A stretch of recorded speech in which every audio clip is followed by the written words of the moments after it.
What's up YouTube, it's your boy Souf Kowea from Team Second to None, here to come to you with a follow video for my Genesis deck profile. I'm here to tell you why it's good against Kagero as well as Altmile, and basically the reason why it self-regulates. You don't need to spend as many resources as most Genesis decks do, like especially witches. All the witches need a counterblast where you just soul blast them just to call them out, or like some of the GB skills like Gleipnir that says counterblast. If you soul blasted that turn, draw a card. In the end, you're just going to run out of resources. So there's a good deck that self-regulates, and the reason why it outbeats Kagero and Altmile is because you're forcing them to guard as many times as they want, because rear guards are important in those decks, and you're just trying to like make them drop cards out of their hand, which is one, it's dangerous for Altmile because it loves Brave abilities. So they'll have anywhere from a generous amount, 3 to 7 cards when you attack that turn. They can have a Peace Shield, which is fine, no problem. You made them drop a Peace Shield, but that's what this deck does. It kind of controls your opponent's hand. Now, this is I made a setup for you guys to explain a bread and butter combo. So we're sitting on Fenrir, and it's your turn to stride. So you just card a card for stride, and this is first turn stride, so it's not really a big deal. And then you stride with tier. Then you do the Fenrir skill. You soul charge 3. That's amazing soul charge. That's really good. That's really good. Okay, then it's like, okay, no problem. You activate tier skill. So you would normally soul blast a shiny angel, a Hesperus, and since I soul charge another Hesperus, you soul blast a second one. These go into your graveyard, of course. Then you finish resolving tier skill. Look at top card of your deck. Choose if you want on the top or bottom. Like, I'm one on the top, no problem. Then you finish activate Fenrir skill, which is counterblast 1. Call one of the cards you soul blasted, which I will call Shiny Angel. Now, for those who don't know her ability, it says choose up to 3 cards of Regalia from your drop zone, put them into your soul. So I'm gonna choose these cards I just soul blasted, and a Chimera, because I don't have another one to go off in that turn, in the next turn that is. So I can soul blast a Chimera the next turn, call her out, do the same thing again. Now since I soul blasted 2 Hesperus, he gets double nuke ability if he hits. So no problem. So your opponent saw you keep the top card of the deck. So he's like, oh, maybe it's something good. So I'm gonna Peace Shield it. So worst case scenario is like he Peace Shields it, no problem. This also gets +3 by the way. So you do your drive checks. Oh, it's a crit trigger. You put all the power here. Next check. Oh, no problem. Soul charge 3. I'm okay with that. Oh, no problem. Soul charge 3. Bam. So you just soul charge. What is it, like 9 cards that turn? It's great. Oh, if you're asking why I soul charge, because when you drive check a grade 1 or greater, you soul charge 3. You may soul charge 3. I forgot to tell you that ability that's here. So now this has the power and everything. You swing for 21 that turn, no problem. You pass turn, and it's your opponent's turn to guard. You're going to want to take a damage. So whatever, heal trigger. Since they Peace Shield that turn, they probably guard the crit trigger. They're probably sitting at like 2 damage. We'll just throw one of these in there. I don't care. Bam, no problem. So you're sitting on 1 damage, and then in all honesty, all you need to do is just guard for the rest of this turn. So you G guard, no problem. Throw down Iris as your G guard. Then, oh look, Dreaming Dragon's there. So you soul charge Dreaming Dragon, Hesperus, and Achilles. The reason why I soul charge these is because she gets an ability for when you call her to G guard, she's 15k shield, and then you may soul charge 3 from your grave. If you did soul charge 3 successfully, then she gets extra 5k shield. So she's a 20k shield, no problem.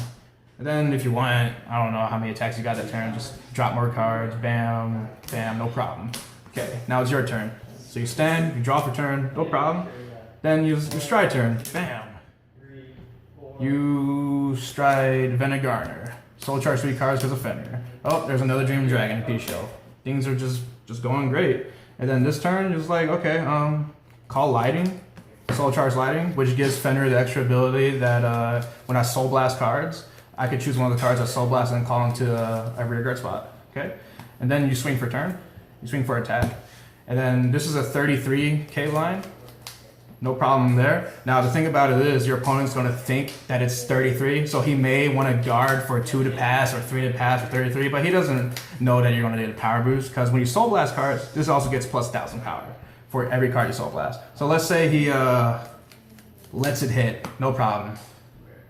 That's when you soul blast Hesperus, Hesperus. Oh, there's 3. You're blowing up 3 of his rear guards. Oh, there's a Dreaming Dragon right there, no problem. Chimera, and then we'll just get rid of a crit trigger.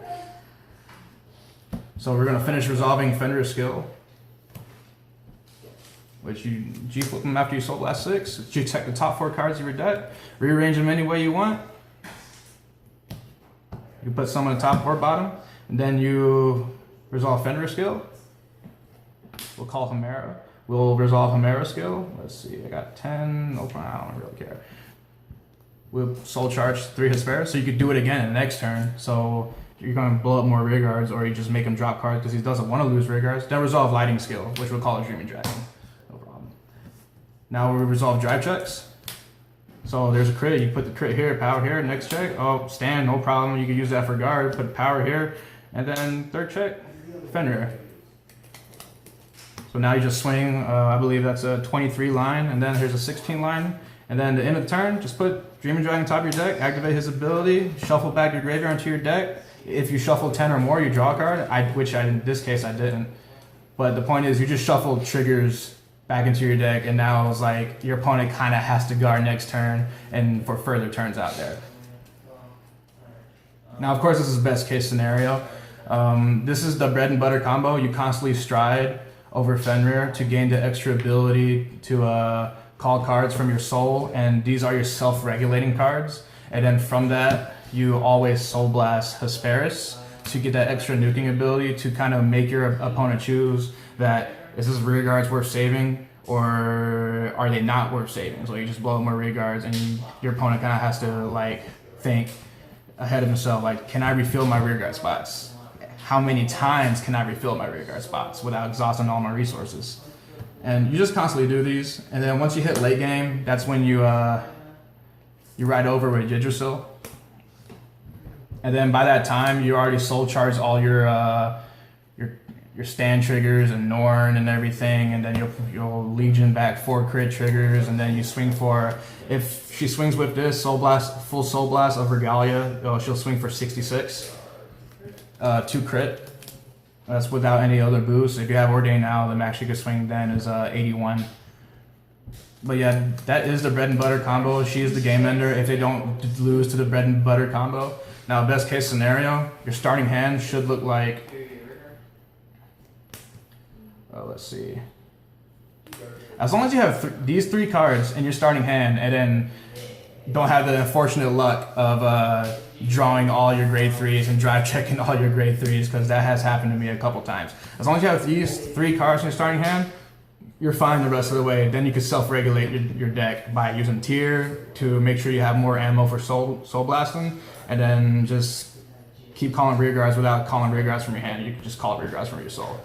So this is the bread and butter combo, and pretty much how the deck works, how it self-regulates of this Genesis deck. I hope you'll like it. Remember to like, share, and subscribe, and we'll come back to you for more.